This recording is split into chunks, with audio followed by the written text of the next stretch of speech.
នៅក្នុងទិវារំលឹកដល់ថ្ងៃចងចាំពីអង្គើប្រឡាយពុជសាសថ្ងៃទី20ខែឧសភាឆ្នាំ2014បរិះចំណាស់មានមាឌធំស្ថិតនៅក្នុងវ័យជាង50ឆ្នាំសពថ្ងៃជាបុគ្គលិកនៅមន្ទីរសិល្បៈនិងឆ្លៀតរត់ឡានផងបានអង្គុយតែម្នាក់ឯងដោយភ្នែកសម្លឹងមើលទៅរណ្ដៅសាកសពគាត់មានឈ្មោះថាឈួនណារ៉ែនមានស្រុកកំណើតនៅឃុំផ្ទះកណ្ដាលស្រុកស្រីសន្ធរខេត្តកំពង់ចាមណារ៉ែនមានបងប្អូន4នាក់និងមានឪពុកឈ្មោះម៉ែនយីមអតីតគ្រូបង្រៀននិងម្ដាយឈ្មោះយីមសុលីជាមេផ្ទះនៅថ្ងៃរាប់ប្រហារ18មិនិនាឆ្នាំ1970រ៉ែនមានអាយុ10ឆ្នាំប៉ុណ្ណោះរស់នៅជាមួយនឹងក្រុមគ្រួសារនៅស្រុកកំណើតដែលស្ថិតនៅក្នុងតំបន់រំដោះលើកលែងតែឪពុកគាត់ជាគ្រូបង្រៀនធ្វើការនៅទីរួមខេត្តទើបស្ថិតនៅក្នុងតំបន់គ្រប់គ្រងរបស់លន់នល់ដោយសារតំបន់រំដោះមានក្រុមខ្មែរក្រហមឃោសនាអ្នកភូមិជាច្រើនបានសុកចិត្តចូលបម្រើកងទ័ពរំដោះដោយស្ម័គ្រចិត្តពេលចូលក្នុងជួរកងទ័ពរំដោះនោះគឺយើងសប្បាយរីករាយផឹកស៊ីរំច្រៀងដោយភ្លេចអស់ពីការបោកបញ្ឆោតរបស់ខ្មែរក្រហមនៅពេលខ្មែរក្រហមក្តាប់ក្តាប់ប្រទេសកម្ពុជាទាំងមូលនៅថ្ងៃទី17ខែមេសាឆ្នាំ1975រយៈពេល2ឬ3ថ្ងៃបន្ទាប់គ្រួសាររបស់រ៉ែនត្រូវខ្មែរក្រហមជំលះទៅស្រុកស្ទូងខេត្តកំពង់ធំជាទីដែលគ្រួសាររបស់គាត់ត្រូវរងទុក្ខវេទនាគ្មានស្រាកស្រានក្រោមការគ្រប់គ្រងរបស់កម្មាភិបាលនៅទីនោះរ៉ែននិងក្រុមគ្រួសារត្រូវធ្វើការនៅក្នុងកងចល័តផ្សេងពីគ្នាដោយត្រូវបែងចែកទៅតាមអាយុរៀងៗខ្លួនគ្រួសាររបស់រ៉ែនត្រូវធ្វើការងារនៅកន្លែងឆ្ងាយពីគ្នាតែពេលយប់អាចមកដេករួមគ្នានៅក្នុងផ្ទះមួយអតីតជាកម្មសិទ្ធិរបស់ថៅកែម៉ាស៊ីនស្រូវនៅក្នុងកងចល័តឃុំដែលមានគ្នារាប់រយនាក់នោះរ៉ែនត្រូវធ្វើការងាររែកដីលើកភ្លឺជីកប្រឡាយស្ទូងនិងច្រូតស្រូវនិងធ្វើការងារផ្សេងតាមការស្នេហ៍ចំណែកឪពុករបស់គាត់ត្រូវរែកដីក្នុងកងចល័តវ័យកណ្ដាលហើយម្ដាយវិញត្រូវដាំបន្លែក្នុងវ័យប្រមាណ15ឆ្នាំរ៉ែនចូលជាកងចល័តឃុំដែលត្រូវធ្វើការងារធ្ងន់ធ្ងរដោយមានពេលមួយនោះគាត់ត្រូវប្រធានកងចល័តវាយ៉ាងដំណំរ៉ែនធ្វើការពីម៉ោង6ព្រឹករហូតដល់ម៉ោង11ថ្ងៃត្រង់ហើយពីម៉ោង2ថ្ងៃត្រង់ដល់ម៉ោង5ល្ងាចក្នុងរបបខ្មែរក្រហមការគោរពពេលវេលាត្រូវរក្សាឲ្យបានខ្ជាប់ខ្ជួនទោះបីជាមានភ្លៀងធ្លាក់ក៏ដោយកងចល័តទាំងអស់ត្រូវតម្រង់ជួរដើរចេញទាំងអស់គ្នា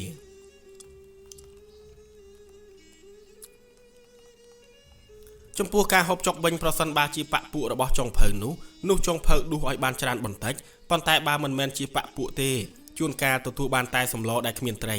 នៅរដូវច្រូតការហូបចុកទទួលបានគ្រប់គ្រាន់ជារឿយៗទទួលបានបាយមួយស្រាក់ក្នុងមួយពេលរួមជាមួយនឹងសម្លក្នុងការងារជាកងចល័តឃុំរ៉ែនត្រូវអង្គការបញ្ជូនឲ្យទៅធ្វើការងារជាច្រើនកន្លែងគាត់ធ្លាប់ទៅជីកប្រឡាយដល់ស្ទឹងជីនិតនិងទំនប់1មករាការងារជីកប្រឡាយនោះមានការលំបាកយ៉ាងខ្លាំងដោយសារតែត្រូវធ្វើការក្រោមកម្ដៅថ្ងៃនិងធ្វើការងារច្រើនម៉ោង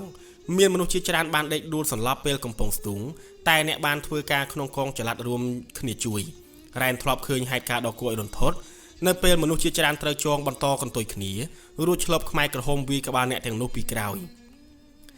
រ៉ែនមិនហ៊ានសួរដេញដោលពីការសម្លាប់នោះទេគ្រាន់តែបានដឹងថាអ្នកទាំងនោះគឺជាខ្មាំង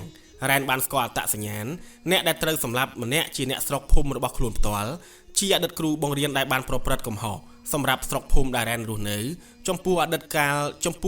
លជាគ្រូបង្រៀនអង្គការមិនបានចាត់ថាជាខ្មាំងនោះទេអតីតគ្រូបង្រៀនទាំងអស់អាចប្រាប់នៅប្រវត្តិរបស់ខ្លួនបានហើយក៏មិនមានការយកទោសពើអ្វីដែរតែការសម្លាប់អតីតគ្រូបង្រៀនម្នាក់នេះមិនមែនជាការជាប់តាក់ទងទៅនឹងប្រវត្តិរូបទេ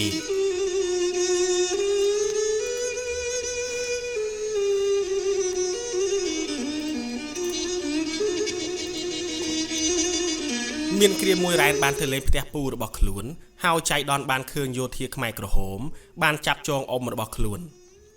រ៉ែនភ័យតក់ស្លុតយ៉ាងខ្លាំងចំណែកប្រពន្ធនិងកូនប្រុសអ៊ំរបស់គាត់ឈ្មោះមាសបានស្រែកយំនៅលើផ្ទះយ៉ាងខ្លាំងគ្រាន់តែឃើញដូច្នេះរ៉ែនបានលាក់ខ្លួនហើយរត់ចេញមកក្រៅសម្ដៅទៅផ្ទះរបស់ខ្លួន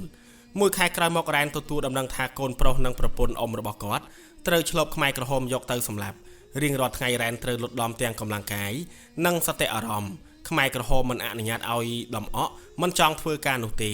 អង្គការតែងលើកឡើងថាយើងវាចក្រពត្តិអាមេរិកបានគ្រាន់តែការងារប៉ុណ្ណោះហេតុអ្វីធ្វើមិនបានកងប្រវត្តិសាស្ត្រកំពុងវិលទៅមុខហើយប្រសិនបើបុគ្គលណារារាំងកងប្រវត្តិសាស្ត្រនោះនឹងកិនដាច់ជើងបុគ្គលនោះ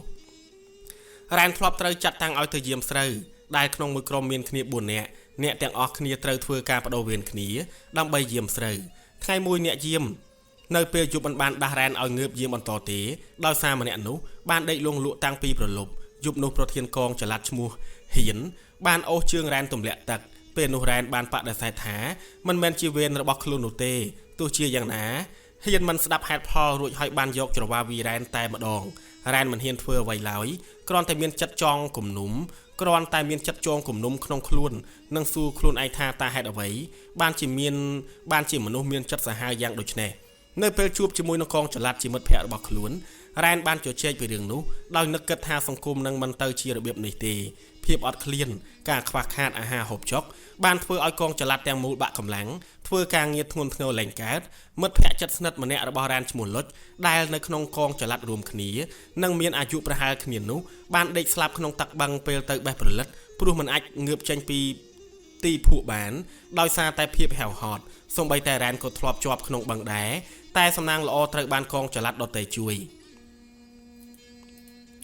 ចំពោះគ្រួសាររបស់រ៉ែនដោយសារភាពអត់ឃ្លានបានធ្វើឲ្យប្អូនរបស់គាត់នៅក្នុងកងចល័តកុមារត្រូវបង្ខំចិត្តលួចបេះក្តាប់ត្រឡាចរបស់ខ្មែរក្រហមពេលនោះហើយដែលខ្មែរក្រហមវាយប្អូនរបស់រ៉ែនបែកមាត់សូម្បីសត្វថ្លៃនឹងបង្គួយក៏រ៉ែននិងប្អូនជិតដេញចាប់ដើម្បីយកមកដុតហូបដើម្បីបំបត្តិភាពអត់ឃ្លានដែរភាពអត់ឃ្លាននេះបានធ្វើឲ្យពូម្នាក់ឈ្មោះពិល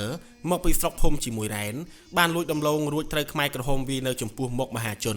ដោយឃើញសភាពបែបនោះកូនរបស់គាត់បានរត់ទៅជួយហើយក៏ត្រូវខ្មែរក្រហមវាយទាំងកូននោះទៀតតែក្រោយមកខ្មែរក្រហមយកតែពូពិលម្នាក់ប៉ុណ្ណោះទៅសម្លាប់ចោលនៅសម័យនោះក៏មានការរើសអើងខ្លាំងដែរទោះបីជាក្នុងចំណោមប្រជាជនធម្មតាក៏ដោយប្រជាជនមូលដ្ឋានតែងតែស្អប់ចំពោះប្រជាជនថ្មីក្នុងនោះផងដែរប្រជាជនមូលដ្ឋានមិនត្រូវបានអនុញ្ញាតឲ្យរៀបការជាមួយប្រជាជនថ្មីនោះទេតែស្ថានភាពបានធូរស្រាលឡើងវិញនៅពេលដែលរបបខ្មែរក្រហមត្រូវជិតបានរលំនៅចុងឆ្នាំ1978ប្រធានឃុំនិងប្រធានកងចល័តថ្មីមកពីភូមិភាគនិរដីបានចូលមកកាន់កាប់នៅតំបន់របស់រ៉ែនហើយការរស់នៅបានធូរស្រាលជាងមុនប្រជាជនទាំងអស់អាចរៀបការជាមួយគ្នាបានមិនមានការប្រកាន់ប្រជាជនថ្មីឬប្រជាជនមូលដ្ឋាននោះទេការហូបចុកទទួលបានគ្រប់គ្រាន់ជាងមុនប្រធានកងចល័តថ្មីឈ្មោះចយបានឲ្យចុងភៅដាំអង្គរ40កំប៉ុងក្នុងមួយពេលសម្រាប់កងចល័តចយបានប្រាប់ថាកងចល័តទាំងអស់អាចហូបមួយចំអែតតាមការចង់តែមិនត្រូវវិចខ្ចប់យកទៅផ្ទះនោះទេការរស់នៅកាន់តែស្រួលជាងមុនរហូតដល់ពេលបែកមុនពេលរបបខ្មែរក្រហមត្រូវបានផ្ដួលរលំខ្មែរក្រហមបានកេណ្ឌប្រជាជនឲ្យទៅតាមខ្លួនហើយបានឃោសនាឲ្យប្រជាជនឲ្យខ្លាចវៀតណាមខ្មែរក្រហមទាំងនោះបាននិយាយថាវៀតណាមនឹងមកសម្លាប់ប្រជាជនវះពោះញាត់ស្មៅដោយជឿការឃោសនាអកុសលទាំងនោះប្រជាជនមួយចំនួនសុកចិត្តទៅតាមចំណែករ៉ែនមិនព្រមទៅតាមនោះទេគ្រួសាររបស់រ៉ែនទ្រាំរស់នៅក្នុងស្រុកស្ទូងមិនព្រមចាក់ចេញតាមការឃោសនាឡើយមិនយូរប៉ុន្មានវៀតណាមបានរំដោះស្រុកស្ទូងហើយបានប្រកាសប្រាប់ប្រជាជនទាំងអស់ឲ្យត្រឡប់ទៅកាន់ស្រុកភូមិរបស់ខ្លួនវិញរ៉ែននិងគ្រួសារសប្បាយរីករាយយ៉ាងខ្លាំងនៅពេលដែលលើវៀតណាមនិយាយដូច្នេះគ្រួសាររ៉ែនបានរៀបចំបង្វិចអង្គរនិងក្រោកឡើងតាំងពីម៉ោង 2 ទៀបភ្លឺដើរសម្ដៅទៅស្រុកភូមិកំណើតរបស់ខ្លួនដោយមិនបង្អង់យូរឡើយពេញមួយរបបខ្មែរក្រហមមានតែភាពឈឺចាប់ប៉ុណ្ណោះដែលរ៉ែនបានចងចាំជាពិសេសរបបមួយនេះបានឆក់យកជីវិតឪពុករបស់រ៉ែននៅក្នុងឆ្នាំ1978ដោយមិនដឹងពីមូលហេតុនៃការសម្លាប់ហើយយាយរបស់គាត់ត្រូវស្លាប់ដោយអត់បាយរ៉ែននឹកឃើញដល់រឿងនេះឡើងវិញរាល់ពេលនិយាយពីរបបខ្មែរក្រហមហើយគាត់តែងតែធ្វើបន់ដាក់ទៀននិងឧទ្ទិសផលបន់ជូនដល់ឪពុកនិងនាយរបស់ខ្លួន